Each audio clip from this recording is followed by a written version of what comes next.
अस्सलाम वालेकुम students, this is मेकरा सजाद और आज के लेक्चर में हमने जो टॉपिक स्टार्ट करना है वो है टाइप्स ऑफ फंक्शन। तो टाइप्स ऑफ फंक्शन में जो हमारे पास है सबसे पहले अलजेब्रिक फंक्शन। अलजेब्रिक फंक्शन हमारे पास क्या होता है? अलजेब्रिक फंक्शन एक ऐसा फंक्शन होता है जिसमें हम अलजेब्रिक एक्सप्रेशन यूज करते हैं, वो हमारे पास क्या हो जाएगा? Algebraic function.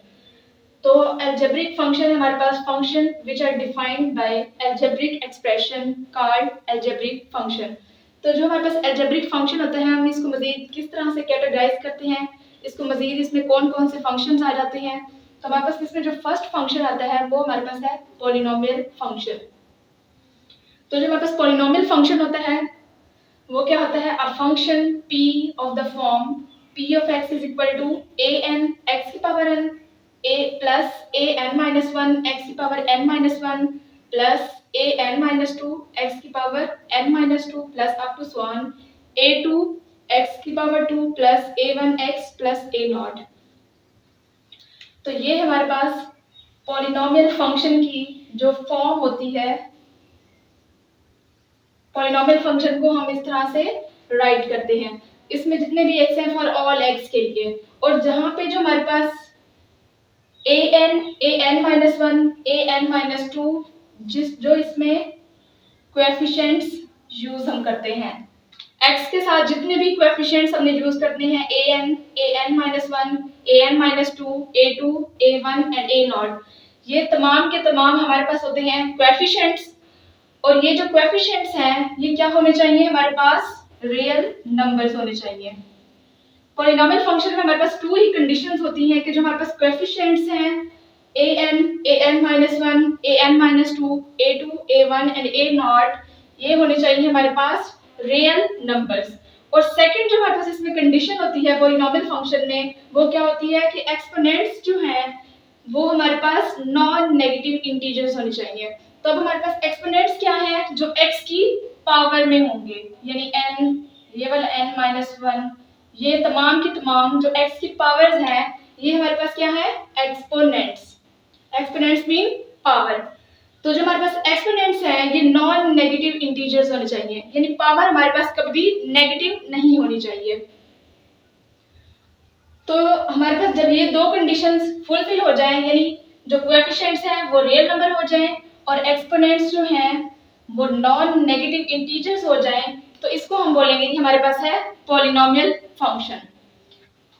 तो ये अपने पॉलिनोमियल जो फंक्शन था इसकी डेफिनेशन को देख लिया। अब हमने इसमें ये याद रखना होता है कि जो हमारे पास इसकी डोमेन और रेंज है वो क्या होती है। तो इसमें जो हमारे पास डोमेन और रेंज होगी वो सबसेट होगी ऑफ रियल नंबर्स। ये एमसीक्यूज के तौर पे हमारे पास आ सकता है कि पॉलिनोमियल फंक्शन की जो डोमेन और रेंज है वो क्या है। तो हमें ये आइडिया होना चाहिए कि जो डोमेन और रेंज है सबसेट्स हैं ऑफ रियल नंबर्स। तो अब अगर हम देखें कि जो हमारे पास ये कोएफिशिएंट है an, अगर ये नॉट इक्वल टू जीरो हो तो इसको हम बोलते हैं कि ये polynomial function of degree n है। तो इसको हम लिखते हैं if an not equal to zero then it is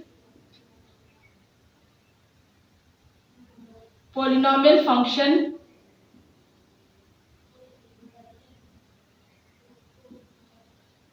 of degree n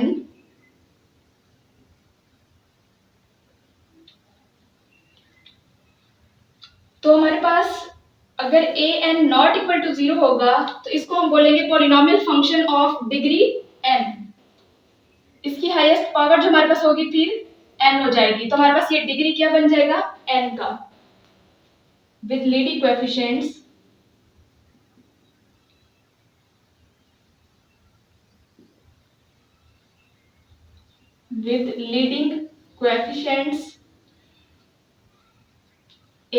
an। तो हमने यहाँ पे बोला था कि जो हमारे पास an minus one an minus two ये क्या है? हमारे पास कोएफिशिएंट्स होते हैं। तो जब an not equal to zero है तो ये polynomial function of degree n हो जाएगा और इसका जो लीडिंग कोएफिशिएंट होगा वो हमारे पास क्या हो जाएगा? an। तो अगर हम इसकी एग्जांपल देखें तो हमारे पास पॉलिनोमियल फंक्शन की एग्जांपल क्या आ जाएगी? पॉलिनोमियल फंक्शन लेट हमने करके देख लिया कि 3x⁴ minus 2x³ plus 3x minus 1। तो अब अगर हम इस फंक्शन को देखें, जो हमारे पास पॉलिनोमियल फंक्शन है, इसकी हाईएस्ट डिग्री हमारे पास कितनी है? 4। तो ये हमारे पास पॉलिनोमियल फंक्शन ऑफ डिग्री 4 हो गया। हाईएस्ट पावर हमने देखनी होती है कि कितनी है, जितनी हाईएस्ट पावर होगी वो पॉलिनोमियल फंक्शन उतनी डिग्री का हो जाएगा। तो यहाँ पे हमारे पास ये polynomial function of degree 4।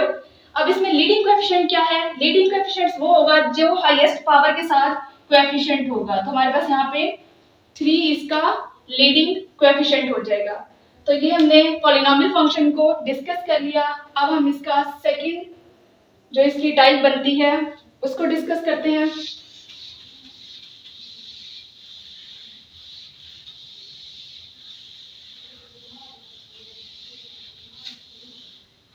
Second जो हमारे पास इसकी टाइप है वो है हमारे पास लीनियर फंक्शन। अब जो हमारे पास लीनियर फंक्शन है, लीनियर फंक्शन जो हमारे पास है, इसमें जो हमारे पास पॉलिनोमियल फंक्शन है, अगर हम उसकी हाईएस्ट पावर 1 तक रखें तो जो हमारे पास फंक्शन बनेगा वो क्या हो जाएगा? हमारे पास लीनियर फंक्शन। तो इसकी जो डेफिनेशन हमारे पास बनेगी वो क्या बनेगी? if the degree of polynomial function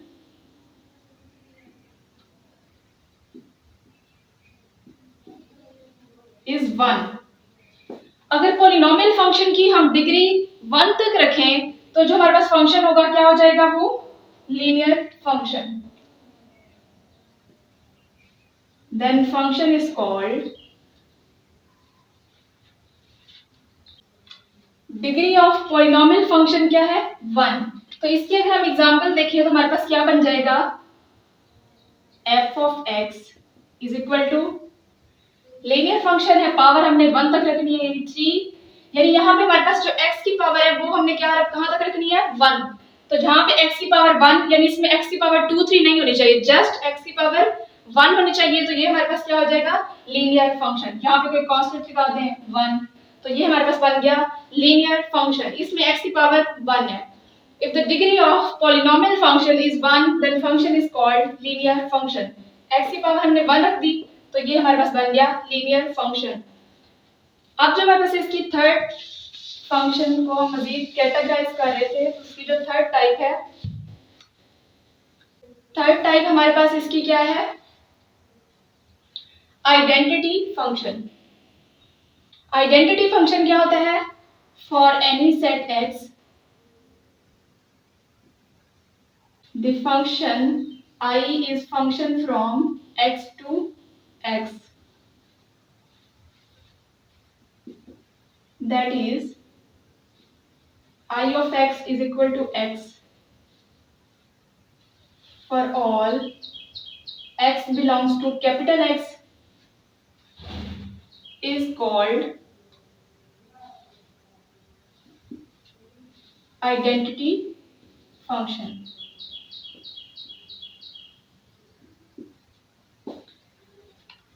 अब जो हमारे पास आइडेंटिटी फंक्शन है ये क्या है?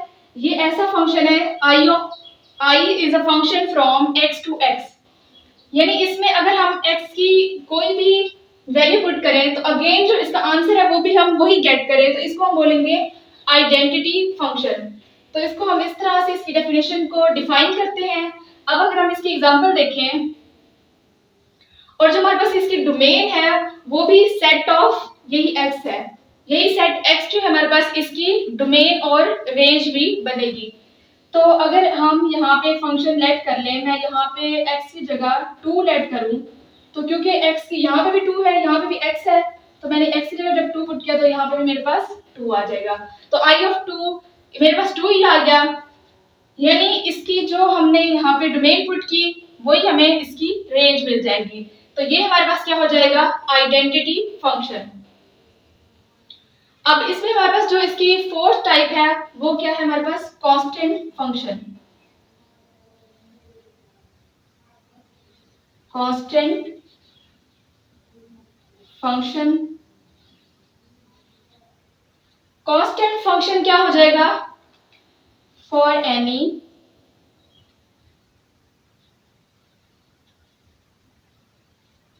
Subsets x and y, constant function है तो हम इसको c से यहाँ पे फंक्शन बनाएंगे। c is function from x to y such that c of x is equal to a for all x जो हमारे पास है वो बिलोंग करेगा कैपिटल x से। यहाँ पे कांस्टेंट फंक्शन को हम c से रिप्रेजेंट कर रहे हैं तो हमने यहाँ पे कांस्टेंट फंक्शन लिया c is function from x to y such that c x हमने यहाँ से लिया तो c of small x is equal to a। तो जो हमारे पास x है वो कैपिटल X से बिलोंग करेगा, इसी तरह जो हमारे पास a आया वो y से बिलोंग करेगा and a belongs to capital Y called constant function।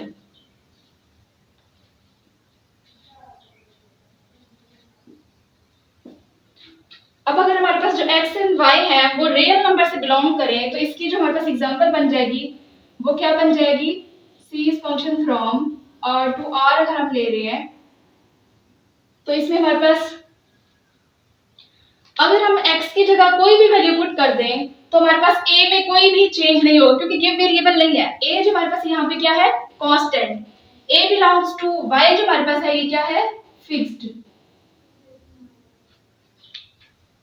तो जो हमारे पास यहाँ पे इसकी एग्जांपल बनेगी अगर मैं x की जगह 5 पुट कर दूं तो c of 5 is equal to a, ये फिक्स्ड रहेगा, कांस्टेंट रहेगा। तो इसलिए जो हमारे पास इस फंक्शन का नाम है वो हमारे पास क्या है? Constant function.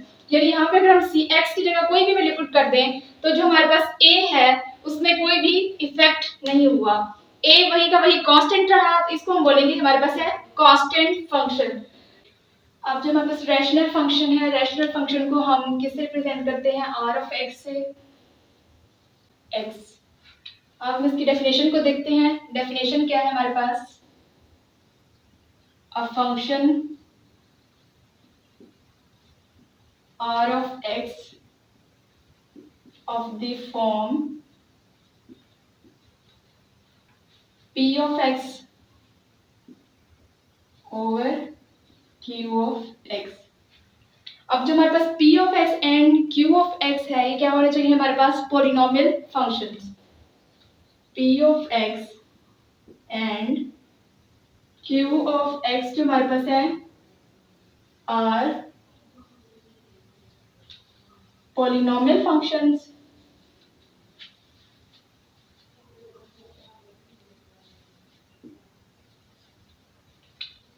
A function r of x of the form p of x over q of x। और जो हमारे पास p of x and q of x है वो पॉलिनोमियल फंक्शंस हैं और जो हमारे पास यहाँ पे कंडीशन होती है कि जो हमारे पास q of x है ये नॉट इक्वल टू 0 होना चाहिए। q of x not equal to 0 called rational function. p of x और q of x, p of x और q of x इसमें दो ही कंडीशंस हैं कि ये पॉलिनोमियल फंक्शन होने चाहिए और q of x not equal to 0 होना चाहिए, तो ये हमारे पास होता है रैशनल फंक्शन। और जो हमारे पास इसकी डोमेन होती है सेट ऑफ रियल नंबर्स होती है जिसके लिए q of x not equal to 0 होता है। तो यहाँ पे हम लिखते हैं domain is the set of real number